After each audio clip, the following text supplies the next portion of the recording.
Bem-vindo ao podcast Opinião em Foco. Vamos para a nossa análise. Para a análise de hoje, a gente tem um verdadeiro quebra-cabeça em mão, sabe? Um caso que parece até desafiar a lógica do mercado. Estamos falando do fundo imobiliário SPT Dalton, o SPTW11. Exato. A nossa fonte principal aqui é o relatório gerencial de outubro de 2025, que veio da gestora Pátria. E a nossa missão hoje é tentar resolver um mistério. Um mistério e tanto. Porque, assim, na superfície, os números parecem ótimos, né? O fundo tem um imóvel só, 100% alugado, contrato de longo prazo. E o desempenho em 2025 foi bem acima do mercado. Exatamente. Mesmo assim, ele é negociado com um desconto de quase 40% em relação ao valor patrimonial. Uhum. Então, a grande pergunta é, o que o mercado está enxergando que não está tão óbvio assim no papel?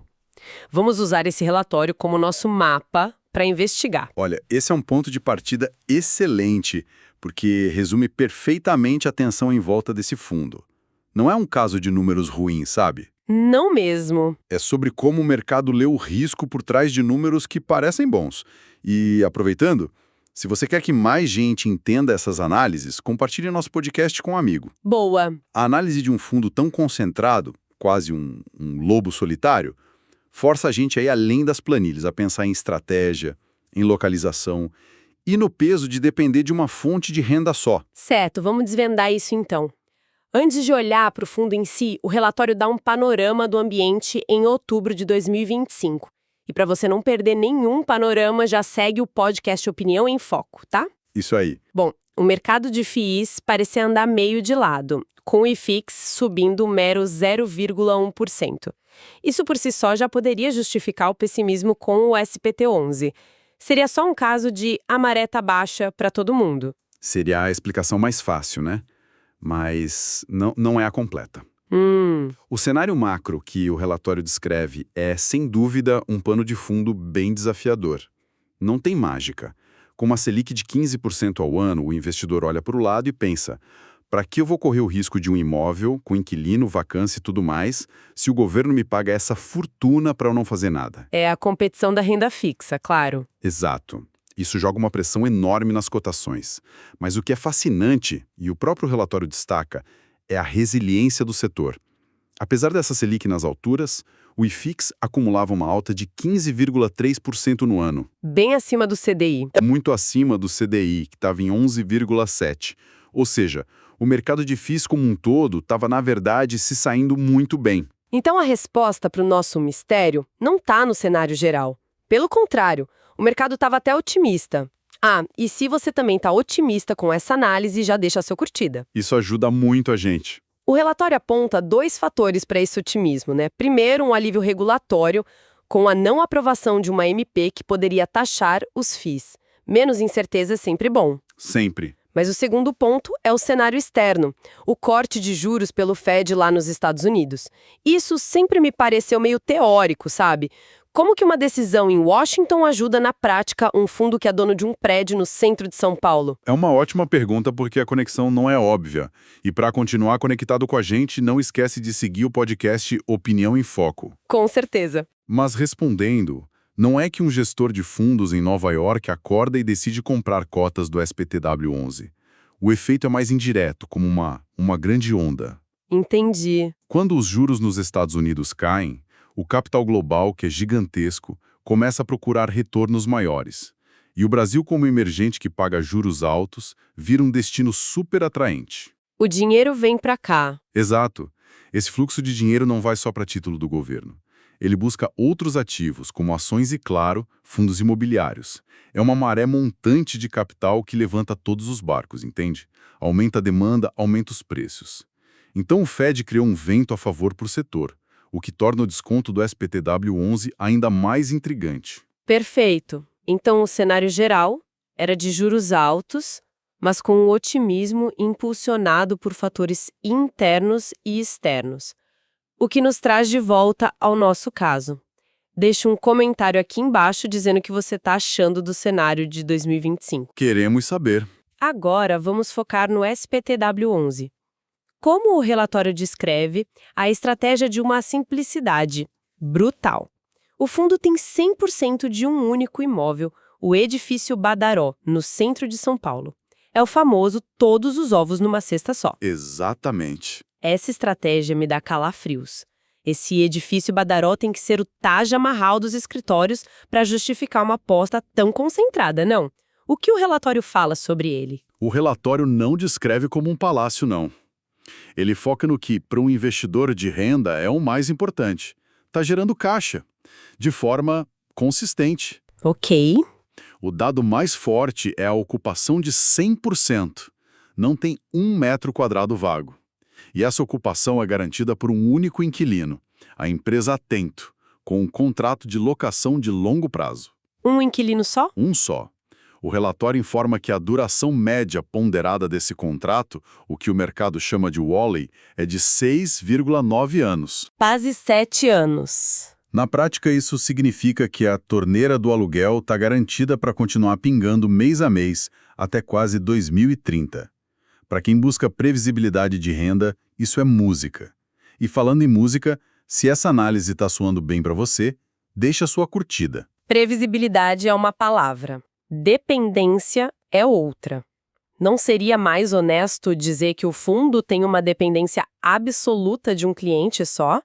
E que isso é uma faca de dois gumes? Com certeza é. Se a Atento tiver um problema, o fundo inteiro entra em colapso?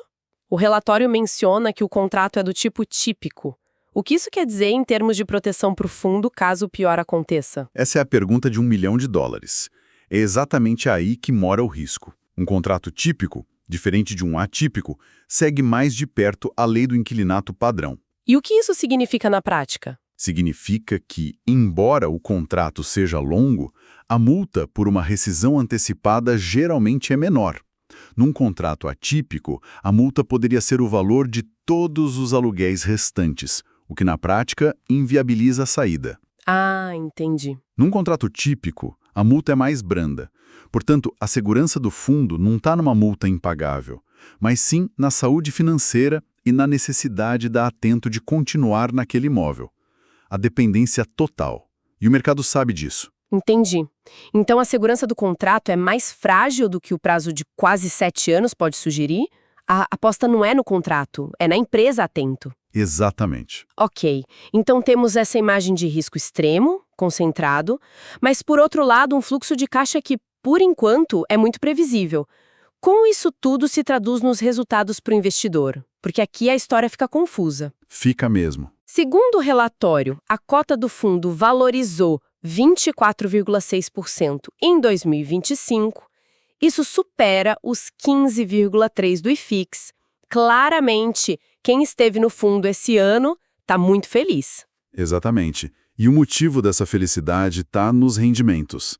O fundo gerou 44 centavos por cota em outubro e distribuiu 42. É uma maquininha de gerar e distribuir caixa. E o dividend yield? Olhando o dividend yield anualizado, baseado no preço da cota, a gente está falando de 13,9%. É um rendimento muito, muito elevado para o setor. Impressionante. E tem outro ponto crucial que o relatório mostra. O fundo não tem dívidas. A estrutura é limpa. 93% do patrimônio é o imóvel e o resto está em caixa. É uma operação sem alavancagem, o que reduz um tipo de risco, né? Sim, o financeiro, mas não o da concentração. Exato. Esse continua lá, bem grande. E isso nos leva, finalmente, ao grande elefante na sala. O dado que, para mim, é o mais chocante do relatório. O desconto enorme. O P sobre VP. O valor patrimonial da cota, que seria o valor justo do prédio, é de R$ 58,72. No entanto, o mercado negociava essa mesma cota por só R$ 36,15. É uma diferença brutal. Isso dá um P sobre VP de só 0,62. O mercado está dizendo que o prédio vale só 62% do que o laudo de avaliação oficial diz que ele vale. É um voto de desconfiança gigantesco. É aqui que a gente conecta todos os pontos. Esse desconto de 38% é o preço do medo. O preço do medo, gostei disso. É a forma como o mercado quantifica o risco que a gente discutiu. A localização no centro de São Paulo, que para muitos ainda é uma incógnita, a dependência de um único ativo e principalmente a dependência de um único inquilino com o contrato típico. O que esse desconto está dizendo é que o mercado não está precificando a realidade de hoje com o aluguel em dia. Ele está precificando a probabilidade de um evento futuro e potencialmente catastrófico. Faz todo sentido.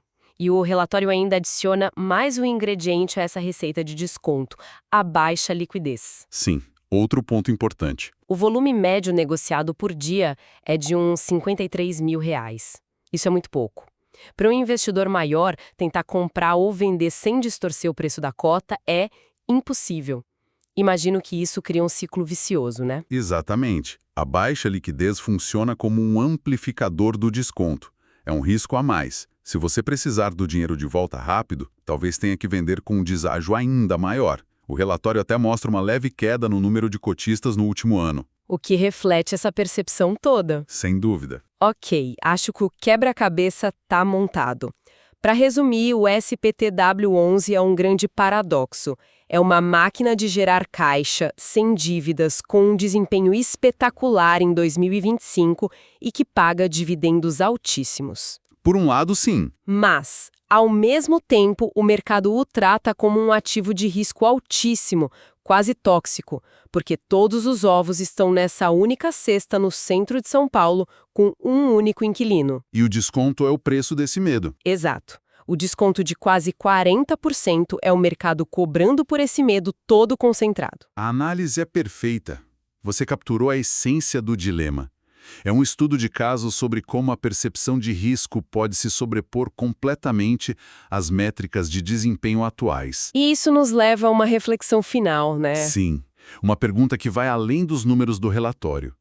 Se o problema do fundo é a narrativa dele, que hoje é dominada pela ideia de risco de concentração, a questão provocadora é: que tipo de evento teria o poder de mudar essa narrativa? Boa pergunta. Seria uma revitalização bem-sucedida do centro da cidade? Ou, de forma mais direta, o anúncio de uma renovação do contrato com a Atento por mais 10 anos, muito antes do vencimento?